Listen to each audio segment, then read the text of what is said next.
Hey, what's up? So I definitely got a match for you today. I'm leading off with my Uxie as I normally do, and he leads off with his Rotom. So first turn, um, he could Volt Switch out or Shadow Ball. He could go for any of his moves right here. So I just wanted to get my rocks up, as I normally do. Just he has no way of getting rid of it. I just like to have my rocks up and going about the rest of my day. So I'm going to do that, and oh my gosh, I'm glad I paused it when I switched out, but not showing what I go into. So I learned something. Well, I've already known this, but I guess I kind of forgot. Didn't really forget actually. I made this play because of this. Well, this team has trouble with fast ghost types, and actually that's one of the reasons I put Kecleon on here, because he has very strong stabs to deal with fast ghost types. And um, yeah, once like Arbok and Kecleon go out of the scene, it is very hard for me to deal with fast ghost types such as Haunter, Mismagius, Rotom, and others. Well, that's about it actually. But so I forgot. Or from now on, I would go into Arbok 10 out of 10. I'm mostly specially defensive.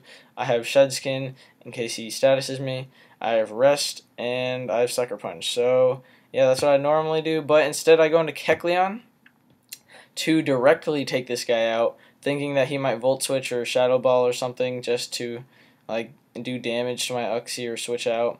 And I could knock off or Shadow Sneak him, Sucker Punch, just to, like, kill him. But unfortunately, I forgot. I completely forgot. Slipped my mind that he had Will-O-Wisp, and that really just sucks for me because now my Kecleon is basically just useless for the rest of the game. I'm going to go for the knockoff in case he stays in. He doesn't even Volt Switch in case I would Sucker Punch, which is a good play by him. I don't wait. Why is it all laggy and stuff? I don't like that. And I'm going to knock off and get his Violet off, which is good for me. But, I mean, it still just completely sucks that I'm burning. Look at how much health I've lost, and I haven't even taken an attack because I'm life orbed and burned. So I go into my Arbok just to take this guy on, take the knockoff, and I actually don't know why I didn't go into Wheezing first. That's kind of weird on my part. But I'm going to go straight for the Gunk Shot, hit anything besides the Kling Clang, and I'm going to go for the Gunk Shot. Actually hit it, do a little chunk to Uxie, but not get the poison or nothing. So it was just a good little chunk of damage. And let's see, I'm going to go into my own Uxie, and yep, because I could yawn stuff. I actually forgot I was scarfed when I locked myself into yawn, but I do lock myself into yawn, which ends up not being that bad because he's just going to U-turn out, I believe. No, he's going to Thunder Wave, that's right. Okay, so this was the main point I wanted to point out about this whole battle. I let two things get statused, and they're just statuses, but as you will see, those statuses, like, they make a difference in the game. So, I'm going to U-turn out, and I'm just going to just keep going for the yawn because why not? And he could have just gone from Rotom to Uxie, only taking like 6% from the Stealth Rock and whittling me down, and I would have had to switch eventually. But I don't believe he does that. Instead, he's going to go into his Kling Clank, surprisingly, and that gives me a free opportunity to yawn against him. And now I have the free opportunity to switch out.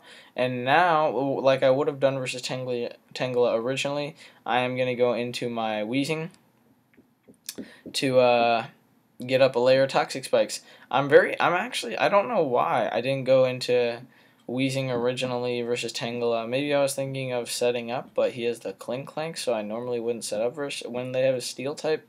I don't really know. But it didn't make that much of a difference because I'm definitely going to get up my Toxic Spikes right here versus the Hariyama as he goes into his Lantern. And I actually don't really have that good of a switch into Lantern either. I have my Arbok, which I probably should consider, and I also have my Uxie, but my Uxie's paralyzed and scarfed, so kind of not fun to go into Uxie. So even though I still do go into it, and as you'll see, it still does tank hits like a champion. Oh my gosh, 12.7% from a Scald. That is crazy. Not even, oh, I can't believe it takes hits that well. With a crit, it does 18.7%. Oh my gosh. So I'm going to be able to slow U-turn out. I actually don't think I ever got fully paralyzed once, which is pretty good, but the slowness didn't play that much of a factor. It probably actually made a better bit for me. And I'm in with my Kecleon because I just didn't know how to take this Lantern on right now. So I'm going to go for the Drain Punch, actually, trying to get some health back because I'm dying very quickly over here. And as you will see, it does nothing, absolutely nothing to the Tangle. Even if I wasn't burned, it would only do like 31%, 32%. So that's crazy.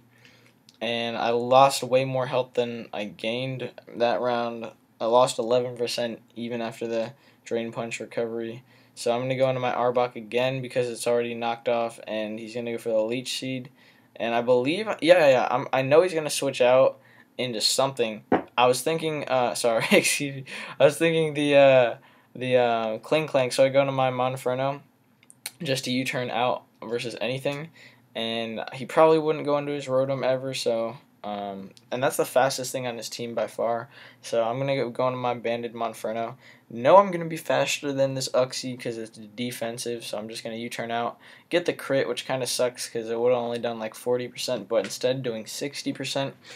So I'm going to be able to go into my Magneton to take any hit. I was expecting Psychic, but he actually goes to the Thunder Wave, and this gives me another free opportunity to Volt Switch, but no, I knew he would probably switch into Lantern, and that Hidden Power would take him out anyways, or I think it would with max damage at least, and so I'm just going to go for that HP Grass, that big HP Grass with the Analytic on the switch. Very good for me. Good chunk off of this Lantern, which was looking like it was going to be a little hard to whittle down because I don't want to lock my Monferno into close combat, and I don't want to have to take him out with Arbok. And so I'm just going to fodder my Uxie because Uxie is dead at this point. He's 8% and he's paralyzed and scarfed. So Uxie, I always like to try and make him the first one to die. And yeah, especially if he gets the rocks up and they're up for good, then he's good to go. So I'm going to go into my Monferno knowing that I can take him out with a Banded U-turn, and if he switches out, it's something's going to take a little chunk from Banded U-turn. So that evens it up. Monferno gets the trade, makes it 5 versus 5, even though it's really 4 versus 5 because my Kecleon is just dead. Like, my Kecleon is not serving a purpose at this point. So he's going to bring in his Hariyama, interestingly, versus my Magneton. He got the initiative right there since I got to switch in first, and he goes into his Hariyama. I don't know why, but I go into my Weezing, and I believe he goes for the knockoff or something like that. Yeah, he goes for the knockoff, and that's showing me that he's more than likely not Guts because that's not doing any damage, but I'm going to go for the Sludge Bomb just to get damage, and he predicts that really nicely and goes into his Steel type. I guess I could have gone for the Flamethrower, but, I mean, there's really not that much of a point because, actually, had I gone for the Flamethrower there, it would have made a difference, and I'll point that out later game. So, yeah.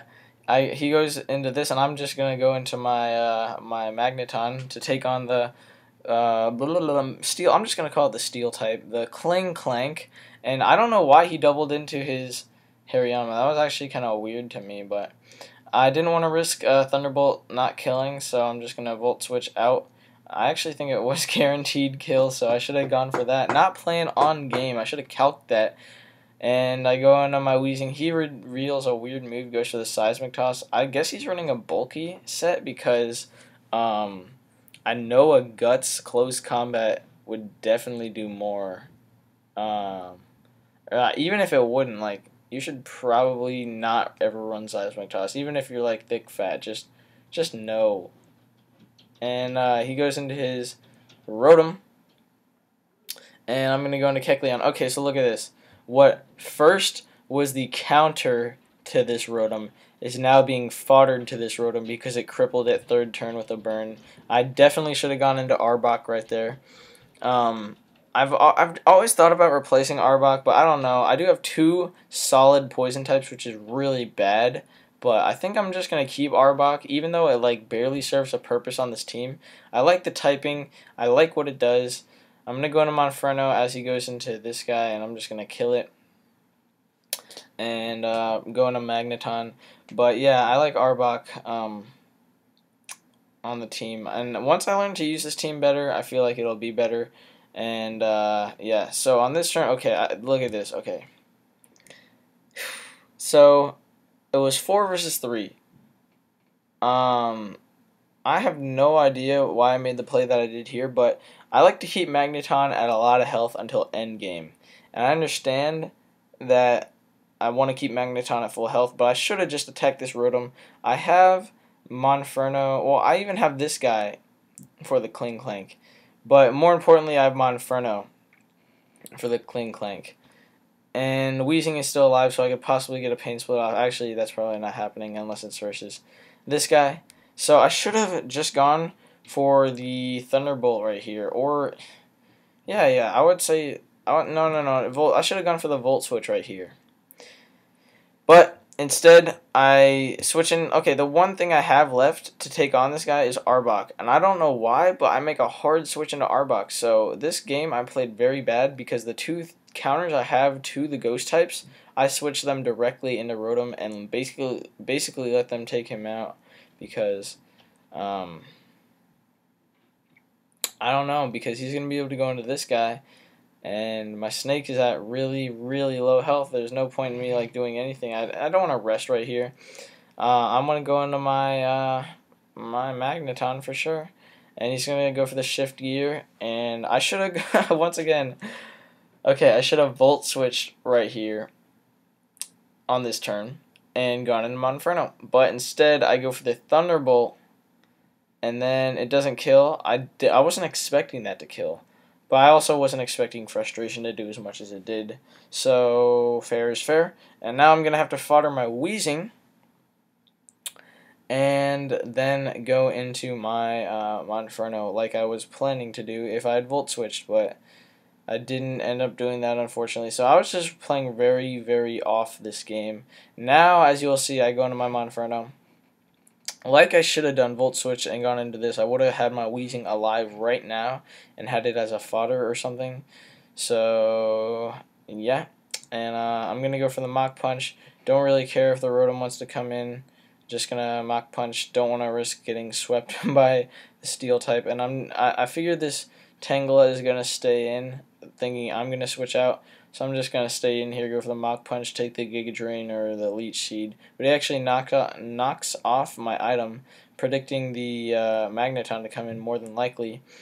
And I'm just going to be able to U-turn out now, which is cool. And I'm going to be able to go into my Arbok. And I don't think the funny thing here on this turn is he was typing in Spanish to his buddy this whole game. And I saw him type something like Aki Sucker Punch. No, that's not at all what he said. But I knew he was going to predict me to go for the Sucker Punch, so I went for the rest. He said Ella Tem Sucker Punch Ne? I have no idea what that means. But I predicted that since he said something about it in the chat. And I will go for the rest, and I don't get waken up, unfortunately, so he's just going to be able to go for the Gear Grind, hit me once, and I might be able to live another one, but he gets a crit, so there goes those hopes and dreams. So he could have even like rubbed it in my face a little bit by, when I go into Monferno on this turn, he could have gone into Rotom, and then I would have been sure out of luck, but he doesn't do that, he stays in. And now it's all down to if my Magneton at about 40%, from 38% can live a Shadow Ball, which probably isn't going to happen because Magneton is like 70 base special defense. But he does have the Eviolite, I think. And let's see what happens. Well, actually, even at that, he probably wouldn't be able to kill his Rotom. I'm going to go for the Thunderbolt. What's going to happen? I die.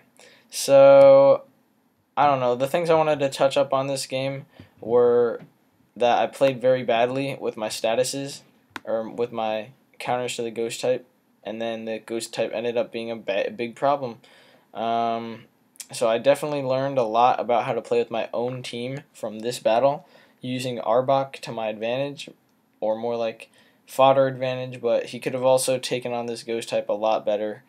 So, yeah. If you want to see more videos like this that go into detail, you can subscribe. Put them out a lot, and if you liked it, you can like it. If you don't like it, you can dislike it. And goodbye.